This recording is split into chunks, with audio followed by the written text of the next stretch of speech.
আল্লাহু আকবার। আল্লাহ রাব্বুল আলামিন বলেন, আমি পৃথিবীবাসীর মধ্য থেকে হযরতে আদম, হযরতে ইব্রাহিম, হযরতে নূহ এবং ইমরানের বংশধরকে মহা সম্মানিত করেছি, মনোনীত করেছি। এই আয়াতটির ভিতরে আল্লাহ সুবহানাহু ওয়া তাআলা পৃথিবীর মর্যাদাপূর্ণ সম্মানিত 4 জন পিতার নাম উল্লেখ করেছেন। জোরে বলেন কয়জন? একজন হলো হযরতে আদম। আদম আলাইহিস সালামের সাথে আমাদের পরিচয় আছে? হ্যাঁ, তিনি হচ্ছেন মানব জাতির আদি পিতা। ঠিক কি ঠিক না? আল্লাহ রাব্বুল আলামিন বলতেছেন, ইয়া আইয়ুহান নাসুত্তাকু রাব্বাকুমুল্লাযী খালাকাকুম মিন নাফসিন ওয়াহিদাতিন ওয়া খালাকা মিনহা যাওজাহা ওয়া বাত্তা মিনহুমা রিজালান কাসীরান ওয়া নিসাআ। আল্লাহ বলতেছেন, হে মানব জাতি, আমি তোমাদের মধ্যে একজনকে সর্বপ্রথম সৃষ্টি করলাম, এরপরে তার থেকে তার স্ত্রীকে সৃষ্টি করলাম, আর তাদের 2 জন স্বামী স্ত্রীর মধ্য থেকে গোটা দুনিয়ায় সব নারী পুরুষ সৃষ্টি করলাম। আল্লাহু আকবার। প্রথম সৃষ্টি, প্রথম মানুষ হচ্ছে হযরত আদম আলাইহিস সালাম। তিনি হচ্ছেন মানবতার আদি পিতা। 2 নম্বরে আল্লাহ পাক হযরত নূহ আলাইহিস সালামের নামটা উল্লেখ করলেন। হযরত নূহ আলাইহিস সালামকে বলা হয় দ্বিতীয় আদম। হযরত নূহ আলাইহিস সালাম হচ্ছেন সেই নবী, সেই পিতা। আল্লাহ রাব্বুল আলামিন বলেন, ওয়ালাকাদ আরসালনা নূহান ইলা কওমিহি ফালাবিসা ফীহিম আলফা সানাতিন ইল্লা 50 আমা। আল্লাহ বললেন, হযরতে নূহ আলাইহিস সালামকে আমি তার জাতির নিকট প্রেরণ করেছিলাম। তিনি তাদের কাছে 950 বছর ধরে অবস্থান করেছিলেন, দাওয়াতি কার্যক্রম পরিচালনা করেছিলেন। অতঃপর তার জাতির অপরাধের কারণে, জুলুমের কারণে সমুদ্রের পানি তাদেরকে গ্রাস করেছে। এই গল্প আপনারা শুনেছেন? কোরআনের কিচ্ছা, কাসাসুল কোরআন। আল্লাহ পাক বলতেছেন, নূহ আলাইহিস সালামকে আমি পৃথিবীতে অবতীর্ণ করেছিলাম, প্রেরণ করেছিলাম। তিনি তার জাতির নিকটে 950 বছর ছিল।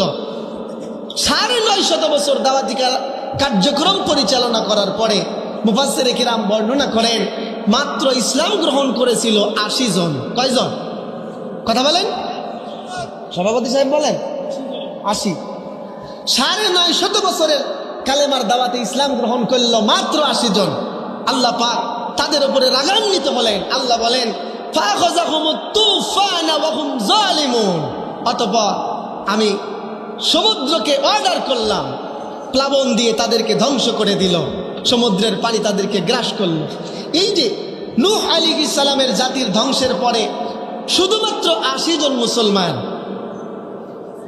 হযরত নূহ হচ্ছেন সেই পিতা যার পুত্র কেনান। নূহ আলাইহিস সালাম হচ্ছেন সেই স্বামী, তার স্ত্রী নিজেও ইসলাম গ্রহণ করে নাই, যার কারণে তারাও আল্লাহর গজবে নিপতিত হয়েছে, সমুদ্রে ডুবে মারা গিয়েছে। হযরত নূহ আলাইহিস সালামের দ্বিতীয় স্ত্রী ছিলেন, সেই ঘরে তার 3 জন সন্তান ছিলেন, সাম, হাম এবং ইয়াফেস। এই 3 জনের বংশধর থেকে পরবর্তীতে গোটা দুনিয়াতে আবার অসংখ্য অগণিত মানুষকে আল্লাহ পাক সৃষ্টি করেছেন, যার কারণে নূহ আলাইহিস সালামকে বলা হয় দ্বিতীয় আদম। সুবহানাল্লাহ বলেন। 3 নম্বরে আল্লাহ পাক একজন সম্মানিত পিতার নাম উল্লেখ করলেন। আল্লাহ রাব্বুল আলামিন বলেন, মিল্লাতা আবিকুম ইব্রাহিম হুয়া সাম্মাকুমুল মুসলিমিন। আল্লাহু আকবার। আল্লাহ পাক বলতেছে, ও মুসলমানেরা, তোমাদের জাতির রহমান, মুসলমানদের জাতির পিতা হলো হযরত ইব্রাহিম আলাইহিস সালাম, আর তিনি তোমাদের নাম রেখেছে মুসলমান। আমাদের জাতির পিতাকে, কথা বলেন, জাতির পিতাকে?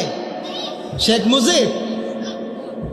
জাতির পিতা হচ্ছে একমাত্র মিল্লাতের রাহবার হযরত ইব্রাহিম আলা নবিয়্যিনা আলাইহিস সালাম, তিনি ব্যতীত শেখ মুজিব আর গোলাপদ্দিন যাকেই তোমরা জাতির পিতা বলে সাব্যস্ত করো না কেন, যদি মন থেকে একবারের জন্য জাতির পিতা বলে ইব্রাহিম ব্যতীত অন্য কারো নামকে উল্লেখ করা হয়, সঙ্গে সঙ্গে ঈমান কোন দিক দিয়ে আউট হয়ে যাবে মুসলমান টেরও পাবে না। ঠিক কিনা বলে? কিন্তু আমাদের ঘরে দীর্ঘ যুগ যুগ ধরে চাপিয়ে দেওয়া হয়েছিল জাতির পিতা আরেকজন। সম্মানিত ভাইয়েরা আমার, আল্লাহ রাব্বুল আলামিন 4 নম্বরে একজন পিতার নাম উল্লেখ করলেন, তিনি হচ্ছে ইমরান আলাইহিস সালাম। আলা ইমরান বলে আল্লাহ পাক বললেন, এই 3 জন নবীর সাথে আরেকজনের বংশধরকে আমি সম্মানিত করেছি। এই ইমরানটাকে, এই ইমরান আলাইহিস সালাম তিনি নবী ছিলেন না, তিনি ছিলেন আল্লাহ পাকের একজন পরহেজগার বান্দা, আল্লাহর একজন মুখলেস গোলাম। তাফসীরের কিতাব সমূহে কতিপয় আলেমের ব্যাখ্যা হলো, এখানে আলা ইমরান বলতে হযরত ইয়াকুব আলাইহিস সালামের বংশধরকে বোঝানো হয়েছে, কিন্তু এর পক্ষে কোনো দলিল নাই। ইয়াকুব আলাইহিস সালামের অপর নাম হচ্ছে ইসরাইল, যার কারণে তার জাতিকে বলা হয় বানি ইসরাইল।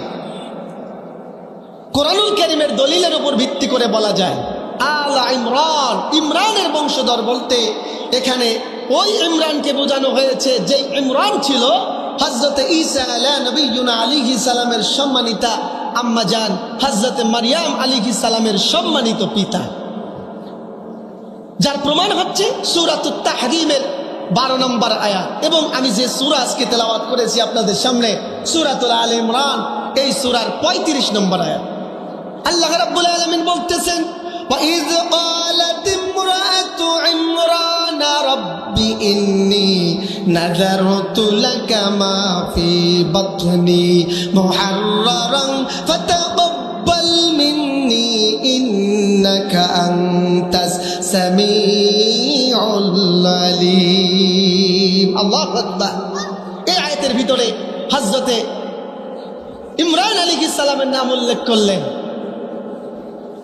আল্লাহ বলতেছেন, ইমরানের স্ত্রী বলতেছিল, হে আমার রব, আমার পেটের ভিতরে যা আছে আমি তোমার জন্য উৎসর্গ করলাম। এই পেটের ভিতরে যিনি আছেন, এই আয়াতের পরবর্তী আলোচনার ভিতরে প্রমাণ পাওয়া যায় তিনি হচ্ছেন হযরত মারইয়াম আলাইহিস সালাম।